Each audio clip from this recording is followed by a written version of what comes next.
అధికారం కోల్పోతున్నా సరే వైఎస్ఆర్సీపీ చేసేటువంటి ఆగడాలు ఎక్కడా ఆగట్లేదు. పోలింగ్ రోజున వాళ్ళు చేసినటువంటి దాష్టికాలు, దుర్మార్గాలు, దాడులు అందరూ చూశారు. ప్రజల మీద దాడులతో సహా, ఓటర్ల మీద దాడులతో సహా ఎంతకి తెగబడ్డారు అనేటువంటిది ఆ రోజున చూశారు. ప్రజలందరూ చూశారు. ప్రజలు ఎక్కడికక్కడ వాళ్ళని ఎదుర్కొన్నారు, తిరుగుబాటు చేశారు. ఇవన్నిటిని చూసి ఆ తర్వాత పోలింగ్ తర్వాత కూడా వాళ్ళు చేసినటువంటి దారుణాలు, ఎక్కడికక్కడ ఏ విధంగా మాచర్లో కావచ్చు, తాడిపత్రిలో కావచ్చు, ఇంకో చోట కావచ్చు, తిరుపతిలో కావచ్చు, ఏ రకంగా వాళ్ళు హింసకి ఎలా వాళ్ళు ఇచ్చేశారు అనేటువంటిది చూసాం. తర్వాత చూస్తే మెల్లిమెల్లిగా అంటే కౌంటింగ్ రోజు దగ్గర పడే కొద్దీ వీళ్ళ ఆగడాలు ఇంకా ఇంకా ఎక్కువ అవుతున్నాయి అనేటువంటిది చాలా సుస్పష్టం అవుతుంది. ముఖ్యంగా మొన్న చీఫ్ ఎలక్షన్ కమిషనర్ గారిని కలిసి వచ్చిన తర్వాత ఆ పార్టీకి చెందినటువంటి ఒక నేత పేర్ని నాన్నగారు బయటకు వచ్చి ఏ రకంగా మేము రేపు పొద్దున how are we prepared for the counting, అంటే మేము ఏ రకంగా దాడులు చేస్తాం, ఏ రకంగా మేము ప్రిపేర్డ్గా ఉన్నాం అనేటువంటిది అంటే ఒక నిస్సిగ్గుగా, నిర్లజ్జగా, నిస్సిగ్గుగా ఆ రోజున చెప్పుకుంటూ పోయారు. తర్వాత నిన్న ఆ పార్టీకి సంబంధించినటువంటి ఒక నేత, ఆ పార్టీ ప్రధాన కార్యదర్శి, అలానే రాష్ట్రంలో ఆంధ్రప్రదేశ్ ప్రభుత్వ ముఖ్య సలహాదారుడుగా ఉన్నటువంటి సజ్జల రామకృష్ణారెడ్డి గారు నిన్న ఒక ప్రెస్ మీట్ పెట్టి సింపుల్గా గొడవలు మీరు పెట్టుకోగలిగితే మాత్రమే కౌంటింగ్ ఏజెంట్లుగా కూర్చోవాలి మీరు. ఎందుకంటే మొన్న ఆ రోజున పోలింగ్ డే రోజు అది ప్రాబబ్లీ కొన్ని చోట్ల మాత్రమే జరిగింది, ఇంకొన్ని చోట్ల జరగలేదు కాబట్టి అని చెప్పి మాట్లాడుతున్నటువంటి ఒక పరిస్థితి. ఒక్కసారి సజ్జల గారు ఏం మాట్లాడారో విందాం. దయచేసి ప్రతిదీ మా టార్గెట్ మనం దృష్టిలో పెట్టుకుని దాన్ని డైరెక్ట్ తెలుసుకోండి.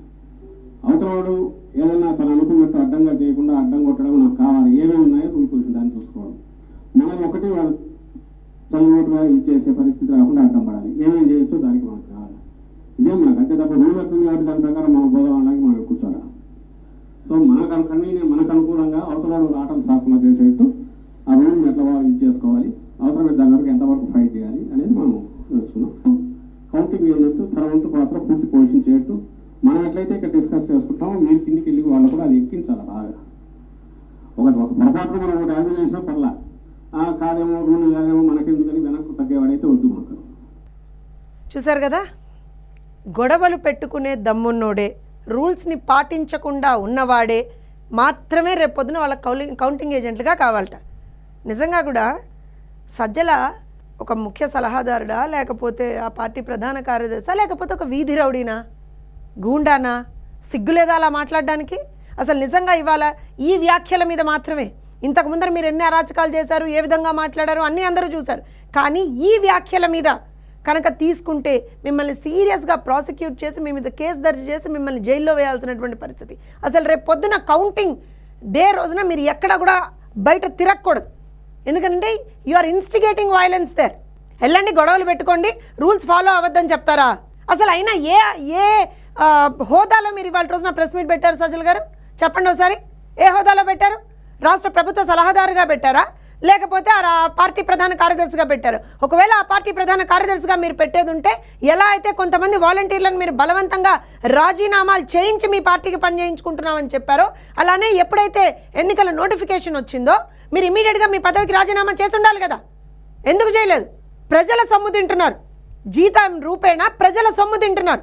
ప్రభుత్వ ఖజానా నుంచి మీకు జీతం వస్తుంది. వాళ్ళ రోజున ఒక ప్రభుత్వ సలహాదారుడు అయ్యుండి మీరు వాళ్ళకి అందున ఎలక్షన్ కమిషన్ అంత క్లియర్గా, క్రిస్టల్ క్లియర్గా చెప్పింది, ఎవ్వరూ కూడా సలహాదారులు ఎవరూ కూడా ఏ విధమైనటువంటి controversial statements with regard to అంటే ఏ పార్టీని సపోర్టివ్గా స్టేట్మెంట్స్ మాట్లాడకూడదు అని చెప్పిన తర్వాత కూడా మళ్ళీ ఇవాళ రోజున మీరు నిస్సిగ్గుగా, నిర్లజ్జగా ఇవాళ బయటకు వచ్చి ఇలా మాట్లాడతారా? అంటే మీకు ఎలాంటి వాళ్ళు కావాలి కౌంటింగ్ ఏజెంట్లుగా? సరే, రూల్స్ ఫాలో అయ్యే వాళ్ళు కాకూడదు, వాళ్ళు ఉండకూడదు కౌంటింగ్ ఏజెంట్లుగా, గొడవలు పెట్టుకోలేని వాళ్ళు ఉండకూడదు అంటే ఎలాంటి వాళ్ళు కావాలి? చంపేసి డోర్ డెలివరీలు చేసేటువంటి అనంతబాబు లాంటి వాళ్ళు కావాలా? లేకపోతే చంపేసి బలాదూరుగా తిరుగుతూ సిబిఐ వస్తే ఆ సిబిఐని కూడా ఎక్కడికక్కడ ఆపేటి వాళ్ళని లిటరల్గా భయపెట్టేటువంటి ఒక అవినాష్ రెడ్డి లాంటి వాళ్ళు కావాలా? లేకపోతే ఈవీఎంలను ధ్వంసం చేసినటువంటి పిన్నెల్లి లాంటి వాళ్ళు కావాలా? లేకపోతే తుర్కా కిషోర్ లాంటి వాళ్ళు కావాలా? ఎవరు కావాలి మీకు? ఎలాంటి వాళ్ళు కావాలి? అంటే ఏమనుకుంటున్నారు? అఫ్కోర్స్ ఈ 5 సంవత్సరాల్లో మీరు ఎక్కడా ఏ రోజున కూడా రూల్స్ ఫాలో అయింది లేదు, చట్టం మీకు వర్తించదు, ఏ విధమైనటువంటి రూల్స్ అండ్ రెగ్యులేషన్స్ మీకు వర్తించవు, రాజ్యాంగం మీకు వర్తించదు, ప్రజాస్వామ్యం అనేటువంటి పదానికే మీకు అర్థం తెలీదు. మీ రాజ్యాంగం వేరే. ఎలా అయితే మీరే చెప్పారు కదా సజ్జల గారు ఒక రోజున, మా ఓటర్లు వేరే అని, అలా మీ రాజ్యాంగాన్ని కూడా వేరేనా ఇవాళ రోజున? ఒక కౌంటింగ్ ఏజెంట్గా కూర్చునే వాళ్ళకి మీరు ఇచ్చేటువంటి ట్రైనింగ్ ఇది మీరు ఇచ్చినటువంటి ట్రైనింగ్. ఈ ట్రైనింగ్లో మీరు ఏం చెప్పాలి?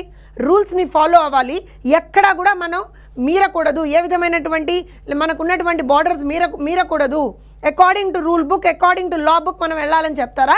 లేకపోతే రూల్స్ మీరు పక్కన పెట్టేయండి, మనకు అనుకూలంగా చేయండి. ఒకసారి అందరం విన్నాం కదా, మనకు అనుకూలంగా, మీకు అనుకూలంగా చేయడానికి అక్కడ ఉన్నటువంటిది వాట్ ఈస్ దేర్? ఆల్రెడీ ప్రజలు ఒక తీర్పు ఇచ్చేస్తున్నారు. ఆ తీర్పుని మీరు కేవలం you are there in the counting process, అంతే తప్పించి ఇంత నిస్సిగ్గుగాన. నిజంగా కూడా ఇవాళ రోజున ఈ మాటలు ఏవైతే ఉన్నాయో సజ్జల రామకృష్ణారెడ్డివి, ఇట్ వెరీ క్లియర్లీ డిపిక్ట్స్ ఈ గత 5 సంవత్సరాల్లో ఆంధ్రప్రదేశ్ రాష్ట్రంలో ఏ విధంగానూ కూడాను ఎక్కడా కూడా రూల్స్ ఈ పార్టీ ఫాలో అవ్వలేదు. ఎక్కడా కూడా ఏ విధమైనటువంటి ఒక గౌరవ మర్యాదలు సిస్టమ్కి వీళ్ళు ఇవ్వలేదు.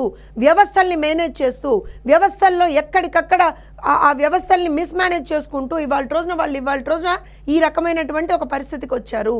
అందుకే ఇంత ధైర్యంగా ఓడిపోతున్నామని తెలుసు, భయంకరంగా ఓడిపోతున్నామని తెలుసు, అయినా సరే ఆ రోజున దాడులకి తెగబడండి అని చెప్తారా? ఏం పోలింగ్ రోజు చేసినటువంటి దాడులు సరిపోలేదా? పోలింగ్ రోజు మీరు ఎంతమందిని కొట్టారో, ఏ విధంగా దాడులు చేశారో ప్రజలు చూడలేదా? ఆ రోజున సాక్షాత్తు మీ ఎమ్మెల్యే, మీ పార్టీకి సంబంధించినటువంటి ఒక ఎమ్మెల్యే ఒక ఓటర్ని కొడితే ఆ ఓటర్ లాగిపెట్టి మళ్ళీ ఆ ఎమ్మెల్యేని కొట్టింది మీకు కనపడలేదా? మీ పార్టీకి సంబంధించినటువంటి కొంతమంది నాయకులు ఒక మహిళ మీద పోలింగ్ ఏజెంట్గా కూర్చుంటోందని చెప్పి ఒక మహిళ మీద దాడి చేస్తే, అయినా సరే నేను కూర్చుంటా, ఖచ్చితంగా ప్రజాస్వామ్యాన్ని పరిరక్షించుకుంటా అని చెప్పి కూర్చుని చూసావా? అలాంటి ఇన్సిడెంట్స్ మీకు కనపడలేదా? ఏమనుకుంటున్నారు? రూల్స్ని మేమేమన్నా చెయ్యొచ్చు అని అనుకుంటున్నారా? ఖచ్చితంగా సజ్జల వ్యాఖ్యల మీద మాత్రం ఒక నిర్దిష్టమైనటువంటి ఒక స్టెప్స్ తీసుకోవాల్సినటువంటి ఒక అవసరం ఉంది. ఖచ్చితంగా అతని మీద యాక్షన్ తీసుకోవాల్సినటువంటి అవసరం ఉంది. మేము ఎలక్షన్ కమిషన్ కూడా దీనికి సంబంధించినటువంటి ఒక రిప్రజెంటేషన్ ఇస్తాము. ఎందుకు అనంటే this is something that has to be taken as a suo motu.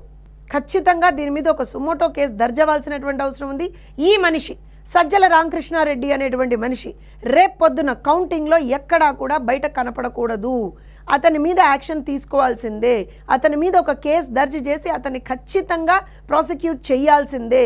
Criminal charges అనేటువంటివి అతని మీద పెట్టాల్సిందే. బికాస్ హీఈస్ ఇన్స్టిగేటింగ్ వైలెన్స్, హింసని ప్రేరేపించేటువంటి విధంగా అతని వ్యాఖ్యలు ఉన్నాయి ఇవాళ రోజున.